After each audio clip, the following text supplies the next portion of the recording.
विदेशी चिकित्सा व्यवस्था के प्रभाव को कम करने और भारतीय चिकित्सा के प्रचार प्रसार करने के लिए माननीय प्रधानमंत्री से आज मैं 5 मांग करता हूं।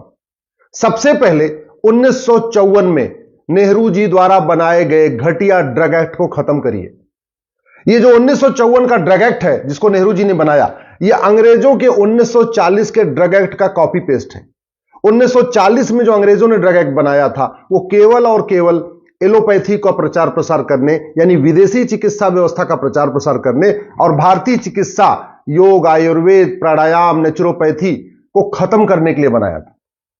इस 1954 के घटिया कानून के कारण जिन बीमारियों का इलाज चरक संहिता में लिखा है, महर्षि सुश्रुत ने लिखा है, महर्षि वाग्भट ने लिखा है, आचार्य सारंगधर ने लिखा है, आचार्य माधवकर ने लिखा है, महर्षि आचार्य भाव प्रकाश ने लिखा है, और उस इलाज से जहां लाखों लोग ठीक भी हो रहे, उसका भी प्रचार प्रसार करने के बाद अगर हम उसका प्रचार करते हैं तो लीगल नोटिस आती है, और कई लोगों को इसकी लीगल नोटिस आ चुकी है। पतंजलि को भी लीगल नोटिस आ चुकी है, ऐसे हिम्स को भी लीगल नोटिस आ चुकी है।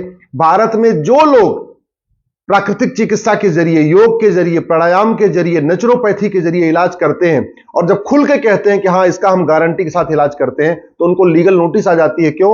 1954 के कारण। और वो जो 1954 का कानून है वो अंग्रेजों के 1940 का ड्रग एक्ट है उसका कॉपी पेस्ट है। जब तक इस 1954 के कानून को खत्म नहीं करेंगे तब तक भारतीय चिकित्सा का प्रचार प्रसार करना असंभव है, बिल्कुल मुश्किल है, हो ही नहीं सकता।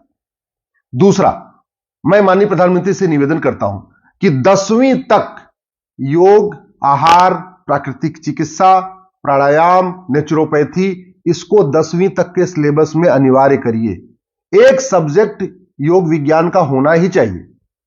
हमारा जो लाखों करोड़ का बजट है ना हेल्थ का, यह बजट 50% कम हो जाएगा अगर हम 10वीं तक एक सब्जेक्ट डाल दें। पहली से लेकर 10वीं तक एक योग विज्ञान का विषय उसमें डाल दें, अनिवार्य कर दें। सभी बच्चे योग के बारे में पढ़ेंगे, कौन सा आहार करना चाहिए, कौन सा नहीं करना चाहिए इसको पढ़ेंगे, कौन से व्यायाम करना चाहिए, कौन सा व्यायाम नहीं करना चाहिए इसको पढ़ेंगे, उसके लाभ के बारे में पढ़ेंगे, दैनिक जीवन में कैसे, कब अल्पाहार करना चाहिए, कब भोजन करना चाहिए और कब पानी पीना चाहिए। जब ये सब पढ़ लेंगे तो स्वाभाविक सी बात है सब स्वस्थ रहेंगे। स्वस्थ रहेंगे तो जो हेल्थ का बजट है ना, ये 50% कम हो जाएगा। फार्मा माफिया चाहते हैं, जो सिंथेटिक दवाइयां बनाने वाले जो फार्मा माफिया है, ड्रग माफिया है, वो चाहते हैं हेल्थ का बजट बढ़े। हम कह रहे हैं हेल्थ का बजट घटे, और हेल्थ का बजट घटाने का एक ही तरीका है कि 10वीं तक योग विज्ञान को अनिवार्य किया जाए। सभी बच्चों को प्राकृतिक चिकित्सा के बारे में, आहार के बारे में उनको पढ़ाया जाए। मैं तीसरी माननीय प्रधानमंत्री से मांग करता हूं कि जो नीट की परीक्षा है उसमें एक पेपर योग विज्ञान का जरूर रखिए। अभी जब नीट का एग्जाम होता है डॉक्टर बनने के लिए, उसमें फिजिक्स पूछा जाता है, केमिस्ट्री पूछा जाता है, भौतिक विज्ञान का एक पेपर होता है, रसायन विज्ञान का एक पेपर होता है, जीव विज्ञान का एक पेपर होता है, तो जूलॉजी, बॉटनी होता है, फिजिक्स, केमिस्ट्री होता है, लेकिन उसमें योग साइंस नहीं होता। योग साइंस का पेपर एक अनिवार्य होना चाहिए नीट की परीक्षा में, कि जो डॉक्टर बनने जा रहा है, जो डॉक्टर बनना चाहता है, उसको योग साइंस पूरा आना चाहिए। आहार, नेचुरोपैथी, प्राकृतिक चिकित्सा का उसको आना चाहिए। तो स्वाभाविक सी बात है जब पेपर में भी पढ़ा रहेगा नीट के पेपर में, तो सभी बच्चे ईमानदारी से पढ़ेंगे, मेहनत के साथ पढ़ेंगे। चौथा, मैं रिक्वेस्ट करता हूं माननीय प्रधानमंत्री से कि चीन की तरीके भारत में इंटीग्रेटेड होलिस्टिक हेल्थ केयर का सिलेबस लागू करिए। फर्स्ट ईयर में जो मेडिकल का कोर्स है, चाहे वो बाद में एमबीबीएस बनना है या बीएमएस बनना है या बीएचएमएस बनना है, जो भी करना है, चाहे आपको होम्योपैथिक का डॉक्टर बनना है, एलोपैथिक का डॉक्टर बनना है या आंख का डॉक्टर बनना है, कोई डॉक्टर बनना है, फर्स्ट ईयर का कोर्स कॉमन होना चाहिए मेडिकल का। अभी इंजीनियरिंग में फर्स्ट ईयर का कोर्स कॉमन होता है, लॉ में फर्स्ट ईयर का कोर्स कॉमन होता है, एमबीए में फर्स्ट ईयर का कोर्स कॉमन होता है, जितने भी और हमारे प्रोफेशनल कोर्स है उसमें फर्स्ट ईयर का, आर्किटेक्ट में फर्स्ट ईयर का कोर्स कॉमन होता है, हर जगह फर्स्ट ईयर का कोर्स कॉमन होता है। लेकिन ये जो मेडिकल का कोर्स है इसमें फर्स्ट ईयर का कोर्स कॉमन नहीं है। जो भारतीय चिकित्सा व्यवस्था है, ये जो लोग केवल एलोपैथिक, जो आयुर्वेद से मेडिकल करते हैं, उन्हीं को वही लोग पढ़ते हैं। एमबीबीएस करने वाले, बीएचएमएस करने वाले या बाकी कोर्स करने वाले योग को नहीं पढ़ते हैं।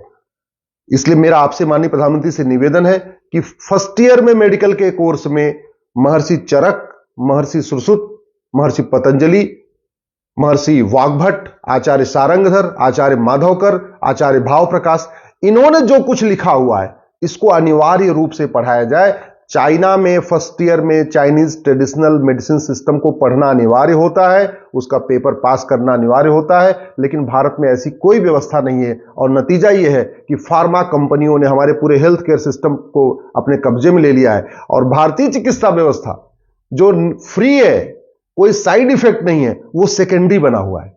एक बात याद रखिए माननीय प्रधानमंत्री जी, जब हम एलोपैथी से इलाज कराते हैं तो कई ऐसी बीमारियां हैं जिनका इलाज कराते हैं एलोपैथी से, उसमें साइड इफेक्ट आता है।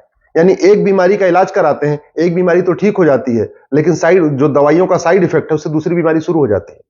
जैसे आप अगर मोटापा का इलाज कराइए एलोपैथी में, या डायबिटीज का इलाज कराइए एलोपैथी में, या कोलेस्ट्रॉल का इलाज कराइए एलोपैथी में, इन बीमारियों का इलाज कराते हैं तो इलाज कोलेस्ट्रॉल तो कम होगा, डायबिटीज तो कम होगी, लेकिन साइड इफेक्ट आएगा, कहीं किडनी पे साइड इफेक्ट आएगा, कहीं घुटने पे साइड इफेक्ट आएगा, कहीं और आएगा।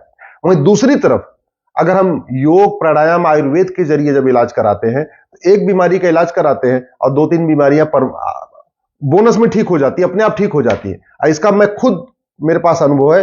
मेरे पिताजी का घुटना खराब हो गया, मैंने पूछा एम्स में, उन्होंने बोला जी ट्रांसप्लांट कराना पड़ेगा। राम मनोहर लोहिया में पूछा, उन्होंने बोला ट्रांसप्लांट कराना पड़ेगा। एक और बड़े प्राइवेट हॉस्पिटल में पूछा, बोले ट्रांसप्लांट कराना पड़ेगा। मैं पतंजलि ले गया, हरिद्वार ले गया पिताजी को, 10 दिन के अंदर उनका घुटना ठीक हो गया। और हम इलाज कराने गए थे घुटने का, लेकिन घुटने के साथ साथ उनकी जांघों में बहुत दर्द रहता था, वो ठीक हो गया। उनके कमर में दर्द रहता था, वो भी ठीक हो गया। उनके बैकबोन में दर्द रहता था, वो भी ठीक हो गया। तो हम एक बीमारी का इलाज कराने गए थे घुटने का, और 3 बीमारियां बोनस में ठीक हो गई, कुछ अलग से दवा लेना ही नहीं पड़ा। जो आहार विहार होता है, जो योग प्राणायाम होता है, उसका ये सबसे अच्छा साइड इफेक्ट है। और माननीय प्रधानमंत्री से मैं निवेदन करता हूं कि दिल्ली में Babar road, Humayun road, Tughlaq road, Lodhi road, Ghazni road, Shahjahan road, इनका दिल्ली हमारे देश से कोई लेना देना नहीं है, फिर भी ऐसे वहशी दरिंदों के नाम पे दिल्ली में सड़कें बनी हुई हैं। क्यों ना एक सड़क महर्षि चरक के नाम पे हो, महर्षि सुश्रुत के नाम पे भी एक सड़क हो, महर्षि वाग्भट के नाम पे एक सड़क हो, आचार्य माधवकर के नाम पे एक सड़क हो, आचार्य सारंगधर के नाम पे एक सड़क हो, आचार्य भाव प्रकाश के नाम पे एक सड़क हो। कम से कम पूरा देश दिल्ली आता है, पूरी दुनिया के लोग दिल्ली आते हैं, इंडिया गेट के आसपास घूमते हैं तो उनको तो ऐसे लगता है कि ये तो हम मुगल काल में रह रहे हैं। इंडिया गेट के चारों तरफ की सड़कें बाबर, हुमायूं, तुगलक, गजनी, गोरी, शाहजहां के नाम पे पड़ी हुई है। अरे हमारे इस महर्षियों के नाम पे होगा तो लोग जानेंगे, समझेंगे कि हमारी चिकित्सा व्यवस्था कितनी पुरानी है। और अंतिम रिक्वेस्ट है माननीय प्रधानमंत्री जी, सफदरजंग कोई डॉक्टर नहीं था, फिर भी उसके नाम पे हॉस्पिटल है। मौलाना कलाम डॉक्टर नहीं थे, फिर भी उनके नाम पे हॉस्पिटल है। राम मनोहर लोहिया जी कोई डॉक्टर नहीं थे, फिर भी उनके नाम पे हॉस्पिटल है। मैं आपसे निवेदन करता हूं, महर्षि एक सरकारी हॉस्पिटल का नाम महर्षि चरक पे रखिए, महर्षि सुश्रुत के नाम पे एक सरकारी हॉस्पिटल का नामकरण करिए, महर्षि वाग्भट के नाम पे एक सरकारी हॉस्पिटल का नामकरण करिए, आचार्य सारंगधर के नाम पे भी एक हॉस्पिटल होनी चाहिए, आचार्य माधवकर के नाम पे भी एक हॉस्पिटल होनी चाहिए, आचार्य भाव प्रकाश के नाम पे भी एक हॉस्पिटल होनी चाहिए। तभी तो पता चलेगा भारत के लोगों को और पूरी दुनिया के लोगों को कि ये हमारे आज के 2500 साल पहले, 3000 साल पहले किस तरीके से हमारे यहां हेल्थ केयर सिस्टम था, कैसे कैसे हमारे देश में बड़े बड़े डॉक्टर हुआ करते थे। सबसे आश्चर्य की बात है कि महर्षि धन्वंतरी, जिन्होंने आयुर्वेद को सबसे पहले दिया हमें, महर्षि धन्वंतरी के नाम पे दिल्ली में कोई हॉस्पिटल ही नहीं है, कोई सड़क ही नहीं है। तो ये जो हमारी चिकित्सा व्यवस्था है, ये सेकेंडरी बनी हुई है, कहते नहीं सेकंड क्लास बनी हुई है। और एलोपैथी विदेशी चिकित्सा व्यवस्था फर्स्ट क्लास बैठी हुई है। ये तब ठीक होगी जब सबसे पहले जो गवर्नमेंट हॉस्पिटल है उसमें डॉक्टर्स का रेशियो 50-50 होगा। अगर 50% उसमें एमबीबीएस हैं तो 50% उसमें आयुर्वेद नेचुरोपैथी के भी डॉक्टर होने चाहिए। आखिर अगर किसी को बीमारी है तो सबसे पहले वो सीधे सीधे एमबीबीएस के पास क्यों जाए? पहले वो योग प्राणायाम के जरिए ठीक कर ले, नेचुरोपैथी के जरिए ठीक कर ले, आयुर्वेद के जरिए ठीक कर ले। अगर उससे ठीक ना हो पाए तब वो जाए एमबीबीएस के पास। अभी तो उल्टा हो रहा है, पहले लोग विदेशी चिकित्सा कराते हैं, जब उससे ठीक नहीं होते हैं फिर भारतीय चिकित्सा कराते हैं। इसको बदलने की जरूरत है। हमारी भारतीय चिकित्सा को हमें सबसे टॉप पे रखना है, विदेशी चिकित्सा को हमें दूसरे नंबर पे रखना है, और नहीं दूसरे तो कम से कम बराबर रखना है। अभी तो भारतीय चिकित्सा ही सबसे नीचे पड़ी हुई है और विदेशी चिकित्सा सबसे ऊपर पड़ी हुई है।